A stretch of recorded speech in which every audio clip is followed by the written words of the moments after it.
It's always a joy and a pleasure to welcome to the program political science professor and faculty athletic rep at Northern Illinois University. It's our friend Matt Streb. Matt, good morning to you.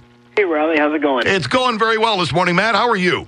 I'm doing okay. I'm at home this morning. I got a little one under the weather, but you should come on over because he's watching his Cubs World Series DVD right now. I will be right over. You can go back to work. I've got experience in taking care of sick kids. No problem. There you go. Yeah, I could sit through that no matter what was going on. Things are going well. That's outstanding. Now, you've been tweeting a little bit over the weekend, and I always try to throw a retweet behind everything that you tweet out about Husky Athletics and all. A lot to be proud of over the weekend. Yeah, I appreciate that. Yeah, no, our women's golf team had its highest finish in program history. We finished second in the Mid-American Conference Championships, and really young team. We've got three of our five competitors were freshmen or sophomores. We only have one senior, so really proud of the girls. They did a great job, and of course they unbelievable in the classroom. 3.9, 4.0, 3.8 GPAs across the board. It's pretty phenomenal stuff. But yeah, they were very exciting for them, and just a very cool weekend. And our men are coming up. The men's golf championship is coming up. Of course, NIU. I don't know if you know this, Riley, but NIU, our Rich Harvest Farms, which is our home course here, is hosting the NCAA men's and women's championships. So how cool! Time here at NIU. Well, that'll be worth coming over to have a look at, I would think.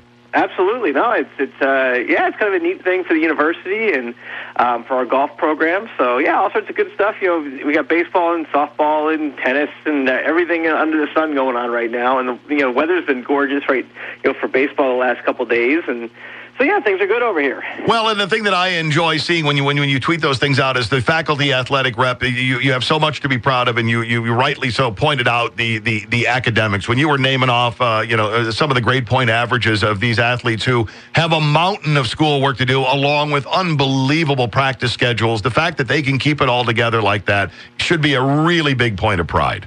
Yeah, they amaze me every day. I mean, they really do just a phenomenal job. Obviously we have some of our students who struggle, just like the regular student population. But the amount of commitment that it takes to be that good in their athletic competition, but also be that strong in the classroom, really is impressive. I can tell you, Riley, I was a decent student in college, but my extracurricular activities essentially consisted of sitting on the couch playing Madden. So, the fact that I had a decent GPA, I wasn't doing a whole heck of a lot outside of that. And, I really am just, it's the best part about being the faculty athletics rep is getting to work with our student athletes. And for you guys who have not been down to DeKalb to catch some Husky athletic action, please make this the year that you make the pilgrimage, because it'll just take once or twice, and believe me, you'll be back again and again and again to see the great things that are happening there.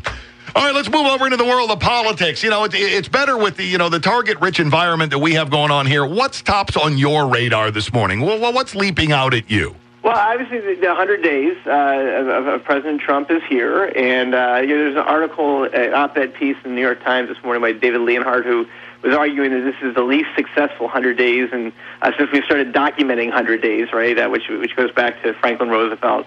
I kind of think the 100-day mark is it absolutely is arbitrary and fairly silly. Now, he was trying to make the argument that some of your better presidents have been more successful in the first 100 days.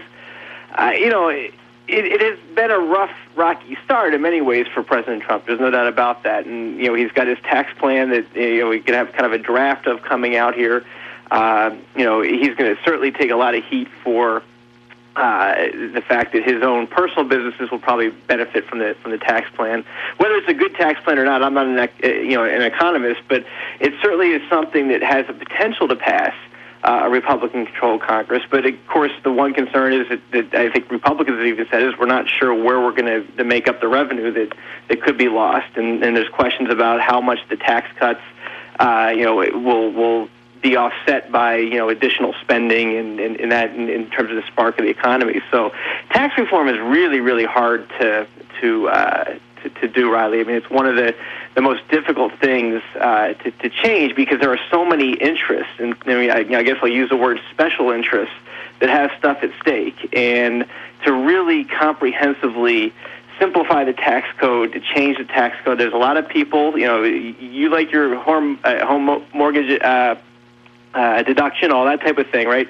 There's a lot of people that are out there that have a lot of pull, which makes it very difficult to actually reform taxes. Oh, absolutely, and I think you summarized it best when you have when you think about the different special interests out there and what they have at stake, depending on what we're talking about as far as a corporate tax rate, what we're going to do with other things. Oh yeah, there's going to be a lot of cooks running into the kitchen to see if they can't take part in this, and it generally doesn't work out quite so well. I'll be intrigued to see what the plan is, and I already have an idea what some of the reception on it will be, it wouldn't really matter what it was. It's going to be negative, as it is with whoever's in power, and they come up with an idea. The other side generally jumps to their feet and goes, you can't do that.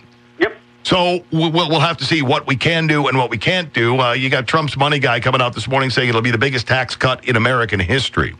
Right. All right. Well, we'll have to see and see if business and industry responds accordingly and sends the economy soaring. Because if so, then you look like a genius. If not, well, yeah, you're back to square one. I don't believe in hyperbole by any stretch of the imagination. I don't want to overstate this, but if this proposal is to pass, and again, I call it a proposal. It's not really a proposal at this point, right?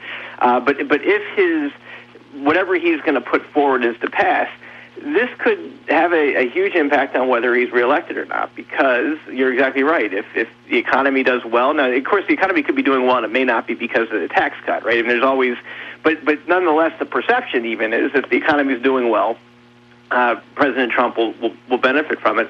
The one interesting thing is, that again, it seems like it's kind of, this was just kind of brought up by him last week, right? I think a lot of his advisors were taken off guard by it. It's not a fully baked plan by any stretch of the imagination. On the one hand, that I think is problematic.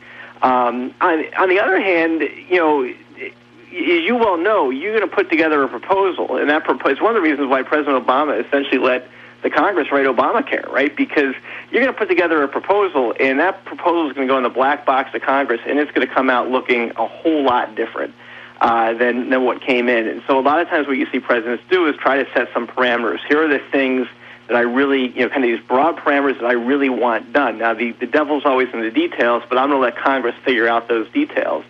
But something like tax policy is, as I said, incredibly complex. And it's going to take, I think, a little while for them to come together and get the compromises they're going to need and that type of thing and get people on board. It'll be interesting to see how the Freedom Caucus responds to this, because obviously the Freedom Caucus in theory wants less taxes, but they also are very, very concerned about the deficit. And most of the analysis that I've seen, of course, it's very difficult to do a great amount of detailed analysis yet when we don't know what the final plan actually looks like. Right. But it raises questions on how it will affect the deficit. So a lot of interesting, variables still in play that we'll find out, I assume, over the next couple of weeks. And it'll be interesting to see if the president and the Freedom Caucus can wind up playing nice with one another or not, or if this becomes, you threw a couple of elbows into our ribs a while back. How do you like it now in your tax policy? Well, and here's the thing. President Trump's public approval rating is not very strong. Obviously, he's well liked by Republicans, though. I think people need to we look at the aggregate. He's obviously not liked by Democrats. Independents are not very supportive at this point, but Republicans have been pretty supportive. But one thing that I will say is that if you have a president that's not all that popular, his bargaining ability really is threatened. And so that's why I think on health care, for instance, you saw the Freedom Caucus kind of feeling a sense of, okay, well, we don't need you. What are you going to do to us? Actually, I'm more popular in my district than you are. And if that's the case, I'm going to go with how I want to vote. And so that's something that you're right, President Trump is going to have to deal with, and Speaker Ryan and Majority Leader McConnell are going to have to deal with as well.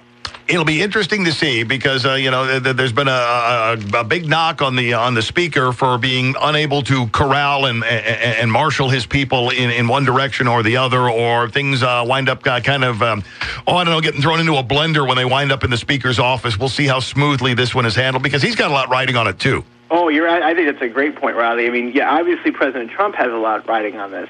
But I think, again, if Speaker Ryan isn't able to deliver a bill that the president wants, that relationship, which has always been a little bit of a weird dance to begin with, I think will probably be very strained. Oh yeah, I think it goes terminal at that point. Yeah, yeah. So it's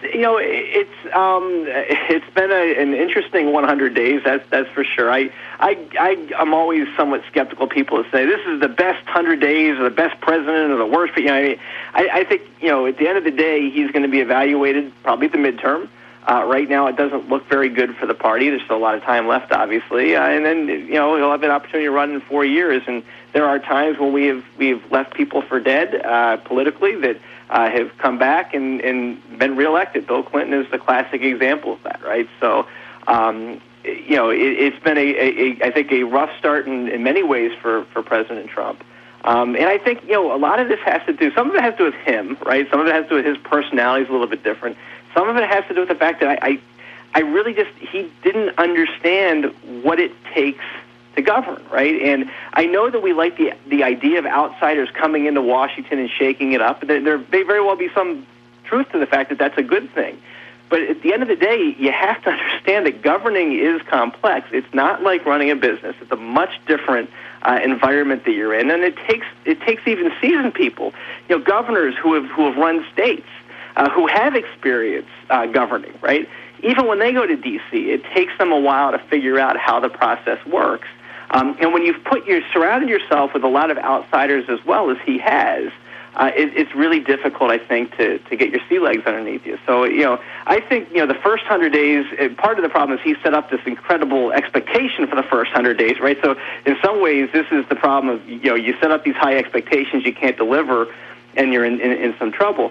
In some ways, I think, I don't want to call it the next 100 days or whatever, but I think as we get further into the Trump presidency, to see how he and his staff is able to respond and adjust to governing will be something that will be fascinating to watch. It will be. And, and not to mention that, part of the problem, too, has been the unhinged opposition who still really have not been able to get over the fact that they didn't win in November. You got people who are still around the bend on that one, and the hysteria still is at a fever pitch in some camps anyway. Yeah, in some camps. I think, I think one, minor piece of, I don't know if I call it good news, but the fact that we don't appear that we're going to have a government shutdown, that Democrats and Republicans in Congress appear to have gotten together, and we don't know for a fact yet, but I think that's a positive. I do think that we have on both sides the rhetoric is way too charged, and you just can't solve problems with that type of charged rhetoric. I was down in Springfield yesterday, and we're talking about state politics. It's the same thing there. I mean, here we are. We're still going without a budget. At some point, we got to stop, pointing fingers and sit down and lower the rhetoric a little bit. And I think, in our state legislature, for instance, I think there are some people who are trying to do that. But there's still a lot of roadblocks put in their way, and I'm still pretty skeptical that we're going to get something that looks like a comprehensive budget. It sure does, and it seems like the principles you mentioned. There are other people who are part of who are players in this, who are trying to get together, trying to tone down the rhetoric and all that, but the principles sure aren't. Yeah, you got the Senate that's trying the grand bargain, and it looks like we may get some sort of a stopgap measure, and the governor's opposed to that. What the governor does with that, I don't know. In the we were actually down there. We had to go before the Senate Appropriations Committee yesterday. NIU our president was down there, and was asked, well, how would the stopgap measure help you? And as he said, look, if you're sick and you're in the hospital, you're going to take water and bread if it's given to you, but it's not going to fix you, right? And right. I think one of the biggest problems that we have, frankly, is the lack of predictability in what our budget is. I mean, we just don't know we don't have a budget, right? It's a constant moving target, and so are we going to get a full budget, or are we going to get $12 million, or are we going to get a 10% cut, a 50%? You can't run a university that way, and it's not only the universities, obviously, that are being affected by this. So, it really, at some point, you need to get this comprehensive budget passed. And, Rauner is saying, well, I'm concerned that if we start, kind of doing the stopgap measure, that's going to take pressure off, to get some sort of comprehensive budget reform. And that could be true. I don't know. It doesn't have to be true. But, yeah, it really has made it very difficult for our state. We're losing students, to other states left and right. It's a bad business climate right now. And oh yeah. You're losing students, losing businesses. Not just nationally, right here at home as well. Oh, yeah, you don't need to look to Washington for fun and games. You just go to Springfield, and you get more of it, as a matter of fact, just in a more concentrated area.